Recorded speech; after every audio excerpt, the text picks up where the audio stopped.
তোমার হাতে মোবাইল। এই শিক্ষিত যুবকরা খেয়াল করিস, তোমার হাতে তুমি মোবাইল নিছো, কত মোবাইল আছে না, পাওয়ার কত। আমি মাঝে মাঝে উদাহরণ দেই, কাটাখালী বা রাজশাহী কোন বাস স্ট্যান্ডে দেখবেন বাদাম বিক্রি করে, চানাচুর বিক্রি করে, আর সরকারের গালি দেয়। আছেন এরম? তো একজন যাত্রী কয়, তুই সিভার মধ্যে গালি দাও, তোর তো এটা খবর টবর কোন পত্রিকায় আইয়ে না, কেউ দেয় না, তোর এত পাওয়ার করে। ভাই পাওয়ার কি, যাই দেখাই এটা তোর অত দূর আসবে না। তো এগুলি বলো কেন? এই জন্য তো সিভাই ভাই বলে না, আমি রাজধানীতে গিয়ে বলতাম, রাস্তায় হাতি হাঁটতেছে, যাই এক জায়গায় দাঁড়াইছে, একটা ব্যাং চিনেন তো, ব্যাং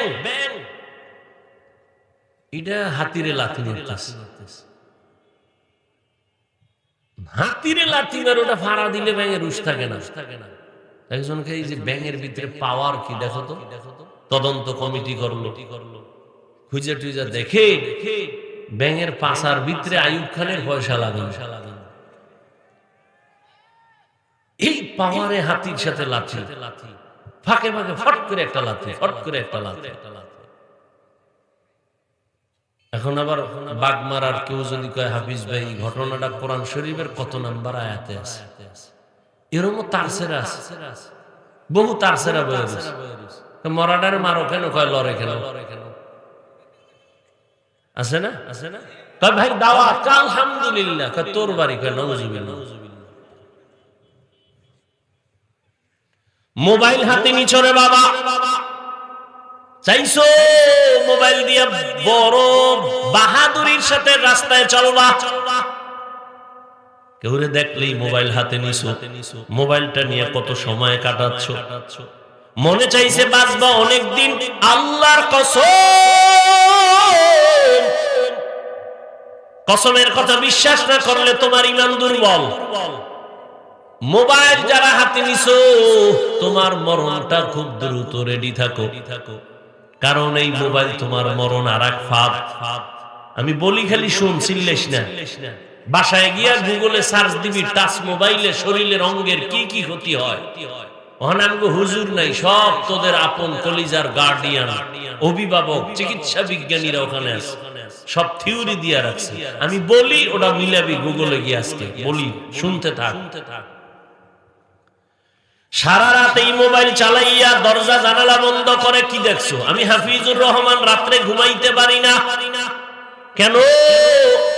মানুষের পায়ে ধরে ধরে বয়ান করি, বাসায় যাইতে যাইতে ফজর হয়ে যায়, ঘুমাইতে পারি না। ফজরের পরে একটু ঘুমাই, আবার দৌড় দিলাম রাজশাহী বয়ান। এইভাবে কষ্ট করে রাত মারলাম, অথচ রাতের ঘুম শরীরের ঔষধ, অমূল্য একটা ঔষধ রাতের ঘুম। তুইও আমার মতো ঘুমাও না, কিন্তু তুই করো কি? আমার মতো অস করো না সারা রাত আকাম করো? মোবাইলটা হাতের মধ্যে নিয়ে সারা রাত কবিরা গুনাহ, কবিরা গুনাহ, কবিরা গুনাহ দেখে দেখে এখন কে বলবে তোকে? আমি বলে দিলাম, তোর চেহারার মধ্যে কোনো নূর নাই, চেহারাটা পুরাটাই মলিন অবস্থা, কোন উজ্জ্বলতা নাই, কোন আলো নাই। শুধু কি তাই, এই চেহারা নষ্ট করলো এই মোবাইল, রাতের ঘুম নষ্ট। এরপরে এই মোবাইলের কারণে তোমার যৌবন শেষ, লেখাপড়াও ভাটা লাগছে, তোমার চরিত্রের তো নাই বললেই চলে। এবার আসো তোমার দেহ, এই মোবাইলের কারণে চোখের পাওয়ার নাই, কানের পাওয়ার কমছে, মেধা কমতেছে, হার্ট দুর্বল, কিডনি দুর্বল। এগুলো গুগলে সার্চ দিয়ে দেখবি। এরপরে বাস্তবে যদি দেখতে চাও হসপিটালে যা, গত বছরের কিডনির পার্সেন্ট দেখ, এইবার গিয়ে দেখবি কমতেছে। গত বছরের হার্টের হালাত দেখবা, এখন গিয়া দেখবে এক বছরে অনেক ড্যামেজ হয়ে যাচ্ছে। লেখাপড়া ধ্বংস এই মোবাইলের কারণে। তোমার মায়ের সাথে বেয়াদবি করেছো, কত সন্তান বাবার সাথে বেয়াদবি এই মোবাইলকে কেন্দ্র করে, কত সন্তান শিক্ষকের সাথে বেয়াদবি, আলেমের সাথে বেয়াদবি এই মোবাইলকে কেন্দ্র করে। কত সন্তান মায়ের টাকা চুরি করে, বাবার টাকা চুরি করে, না পারলে বন্ধুর পকেট মারে, বন্ধু যদি না দেয়, দোকানে চুরি করার ষড়যন্ত্র কল্পনা করে। মোবাইলের কারণে তোমার জীবন শেষ, যৌবন শেষ, লেখাপড়া শেষ, চরিত্র শেষ। এখন তুমি যে আরো 30 বছর বাঁচবা, পঙ্গু হয়ে বিছানায় বাঁচতে হবে। কারণ যেই পরিমাণ তাজা পার্স তোমার দরকার ছিল আল্লাহ দিছিলেন, কিন্তু তুমি অকালে পার্স নষ্ট করে ফেলেছো, চোখের পাওয়ার নিজে নিজে নষ্ট করে ফেলেছো, কানের পাওয়ার নষ্ট করেছো, হার্ট দুর্বল করে ফেলেছো। এই মোবাইলের কারণে তোমার চরিত্র নাই, তোমার লেখাপড়া নাই। এখন আল্লাহ না করুন যদি এই মুহূর্তে কোনো যুবক মরে যাও, বালিশে মাথা লাগে একটু ভাবিস হাফিজ ভাই কি বলে গেল। এখন যদি মরে যাও মনে হয় যেন মা অন্তরে খুশি হয়ে যাবে, কারণ একটা দুশ্চরিত্র ছেলে মরে গেল, আমি বড় বিপদ থেকে বেঁচে গেলাম, কারণ ওর চরিত্রের কারণে মানুষ আমারে লজ্জা দেয়, মুখ দেখাইতে পারি না। তাহলে 30 বছরের তোর অর্জন কি? মা বাবার বরদোয়া। তুই মরলে খুশি, শিক্ষক খুশি, আলেমরাও খুশি। তাহলে এই জীবনে কামাই করলি বরদোয়া। কিন্তু ভাব তো দেখাও তুই বড় বুজুর্গ বাহাদুর, তো কেমন কপাল নিয়ে দুনিয়াতে আসলা রে বাবা, যে মরে গেলে মা বাপ খুশি হবে তোমার চরিত্র এত খারাপ হয়েছে, শিক্ষক খুশি হবে তোমার চরিত্র এত দুর্বল। কে বলবে এই কথাগুলো? কে শুনবে? কে মানবে? এরে আল্লাহর বান্দা, আমিও তো তোমার মতো একটা যুবক,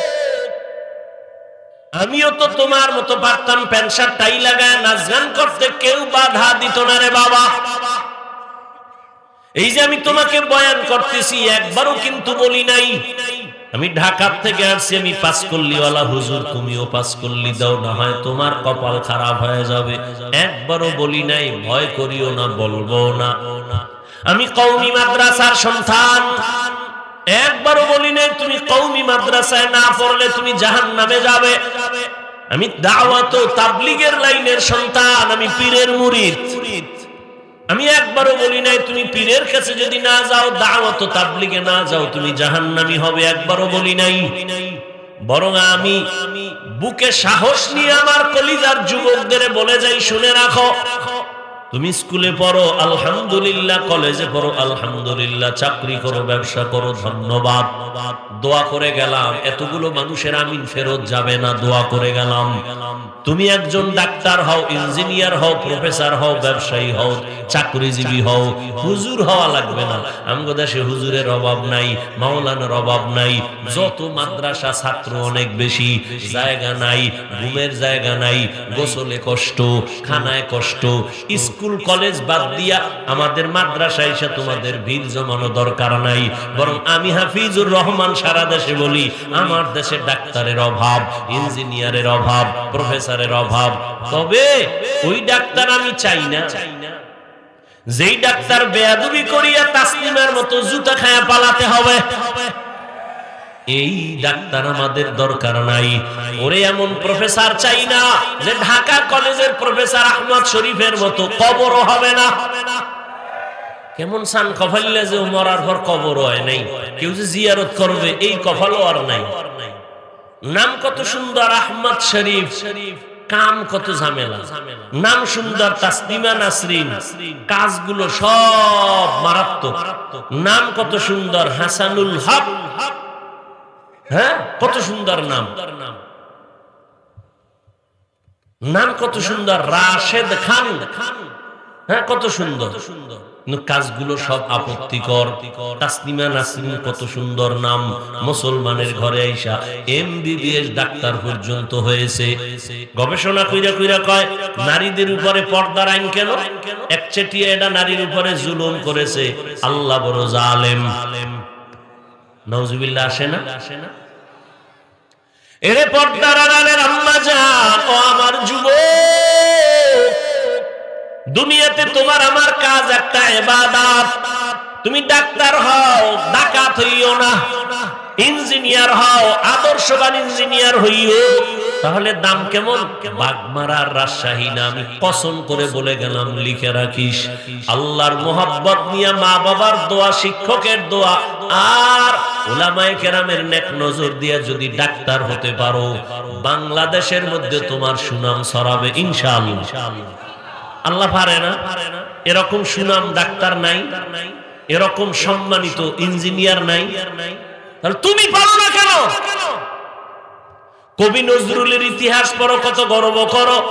তোমার মতো সারা রাত, কবি নজরুল যদি সারা রাত মোবাইলে গুনাহ করত, জীবনে কোনোদিন কবি নজরুল হতে পারত না। ও আমার কলিজার যুবক, তুমি ডাক্তার হও, ইঞ্জিনিয়ার হও, প্রফেসর হও, ব্যবসায়ী হও, চাকরিজীবী হও, আমার ছোট্ট দাবি বেয়াদব হইও না। মা বাবার সাথে বেয়াদবি করবা না, মরার আগে জীবন নষ্ট হবে। শিক্ষকের বরদোয়া নিও না, নিলে শিক্ষার জগৎ থেকে হারায়া যাবা। কোনদিন আলেমের বদনজর নিবা না, যদি আলেমের বরদোয়া তোমার কপালে লাগে, জীবনে সুন্দর চরিত্র আর পাইবা না। এবার একটু বাস্তবে তাকাইয়া দেখো বাবা, তোমার মতো যুবক জীবনে মাদ্রাসায় পড়ে নাই, আলিফ বা তাও জানে না, এমন যুবক তাকায় দেখো স্কুলে পড়ে, কলেজে পড়ে, 5 বেলার নামাজ পড়ে, সত্য বলো আসেনি? বাস অশেষ, তোমার জন্য অশেষ। একটা কথাই তোমার জীবনের পরিবর্তন হবে, না হয় কপাল পুড়ে যাবে।